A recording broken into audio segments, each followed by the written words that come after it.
time for this week's Life Picks. I know the weather has been gloomy lately, but when that clears, why not venture to the waters around Singapore? Travel correspondent Clara Lock writes that water sports like jet skiing and wake surfing are becoming more popular, yachting and coastal tours as well. But Clara, let's focus on two activities today: yacht rentals and coastal tours in these inflatable boats. I know you tried that, so please share more. Your experience sounded amazing on this rigid hull inflatable boat. So if our viewers want to try it out for themselves, what should they expect?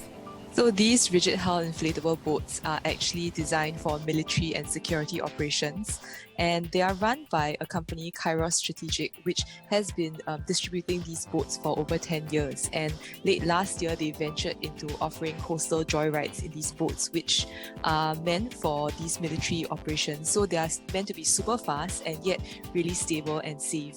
So when you're on the boat, it feels a lot like you're in a roller coaster but on the water. So when the driver executes all these sharp turns and jumps the wakes of passing ships and ferries, it's all very thrilling, but at the same time it feels really safe, and also a much more visceral experience than going to a theme park, because you're out at sea, you see the water around you, you feel the spray and you feel the salt water on your skin, and it just feels like you're miles away from this QR coded and safely distanced garden city that we're all in. And I think that's part of the appeal for people who want to go out and do these things, because what people miss about travel, I think, is the thrill of trying new things and the rush of adventure, and that's what you get going out on a tour with them at sea. But beyond the thrill of these tours, they also want to showcase Singapore's maritime heritage. So going out at sea with them, compared to if you take a ferry to Lazarus Island or St. John's Island, it's quite different because you get up close to a lot of different sites. For example, you can pull up near to the smaller of the two sisters islands, where there's a turtle hatchery run by N Parks, and it's not open to the public, but you can kind of get up close to it on a tour with them. And then you can also see maybe some of these roll-on, roll-off ships, shipping tankers, carrying all this cargo that's actually a huge part of Singapore's importance, but we don't normally see it on a day-to-day basis. And I think that's what they want to showcase, this side of Singapore that you see from the water. Ooh, well, definitely an activity to check out. Clara, you also wrote that the yacht rental business is booming. Some platforms have reported that their bookings have spiked by more than 100%. So how come this rise in popularity? So for people going out to sea on yachts, I think it's also a sense of wanting to do something different, go out for a getaway.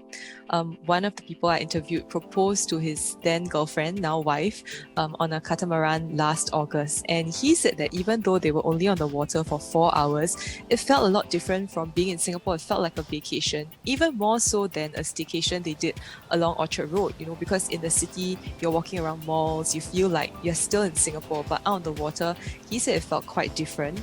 And I guess there are many more who feel the same way, because there are people booking yachts for intimate celebrations like birthday parties, proposals, and these birthday parties are not just among young people. You also get people in their 70s, 80s going out to sea for a different experience. It does help that prices have fallen. So I spoke to the people behind Yachtly, which is a yacht rental platform, and they said that prior to the pandemic, if you rent a 33-seater catamaran, it used to cost about $3,300, but now you can rent the same boat for just under $2,000. So even though you are paying more per person, if you're going to get the whole boat anyway, it's a lower cost to go out at sea and just have half a day of fun. Right. Well, thank you so much for that, Clara. You just heard from Clara Lock, travel correspondent for the Straits Times. We have something slightly different from our food critic today. Wong Ah Yoke usually reviews restaurants and eateries, but he's got some recommendations from a new food court this time. Welcome, Ah Yoke. So, Boleh Boleh has been open since December 25th, and it's where you can go for Malaysian hawker fare without pork. Your top recommendations, please. The must-try dishes at Boleh Boleh. Boleh Boleh is a pork-free food court. It's a sister outlet of Malaysia Boleh. Malaysia Boleh has pork, but Boleh Boleh is pork-free. And for Boleh Boleh, I would say go for go for the dishes where the pork is not so important. So char kway teow, I think the lard is important, so that's not such a good choice. But go for things like asam laksa, because asam laksa, yeah, there's no pork in it. And the version at Boleh Boleh is really good. It's not overly sour, so you can still taste the fish, and there's a substantial amount of fish in the broth. So I really like the broth. You can taste the ikan kembung in it. So that's one of my top choices. And even with pork dishes, there are certain dishes that they do very well. For example, the wonton mee, they swap the char siu with chicken char siu, but because char siu has a very strong marinade flavor, so you don't really miss the pork. And they do it really well. So the noodles come with the char siu and 2 deep fried wonton with minced chicken filling. And the noodles are really very nice, very smooth, a little bit springy. So that's another of my recommendations. And also the Penang prawn mee soup, that's good too. So they put in chicken meat and then there's prawns, but the broth is what does it for me. This is really rich, full body. Yeah. So these 3 are my top choices. And also, if you like dim sum, okay, you'll never think that no pork dim sum would be good, but they do it really very well here too. And for like I said before, pick those that are non-pork items. So like the har gow, the shrimp dumpling, that is very well done. It's really almost as good as in the restaurants. The skin is really thin. Then there's another item which I like a lot called steamed gula melaka cake. In Chinese, we call it malai gao. It's very fluffy, full of the fragrance of gula melaka. So that's another good choice. Wow, great recommendations there. Definitely a wide choice to choose from over at Boleh Boleh. Now, it is newly open, so I expect crowds will be attracted to this new food court. So when you went there, Ayo, was it packed? So it's something that diners can keep aware of when they go over in the spirit of social distancing and everything. That's right. Yeah, when I went, it was opening day, so it was very crowded. There were queues at a lot of the stores, especially the more popular items.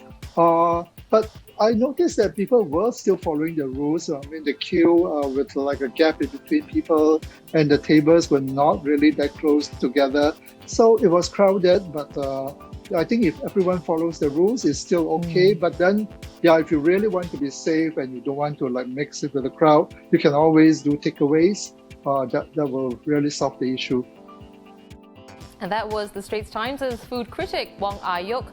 Boleh Boleh is located on the 4th level of Clementi Mall. And while it is pork-free, its halal certification is still pending and it's expected to take more than a month. Okay, let's move on to the first concert series of 2021. The Alive series will be held at the Capitol Theatre from next Thursday. And here to tell us more about it is music correspondent Eddino Abdul Hadi. Welcome, Dino. So, a 6-day concert series. What can music lovers expect from this one?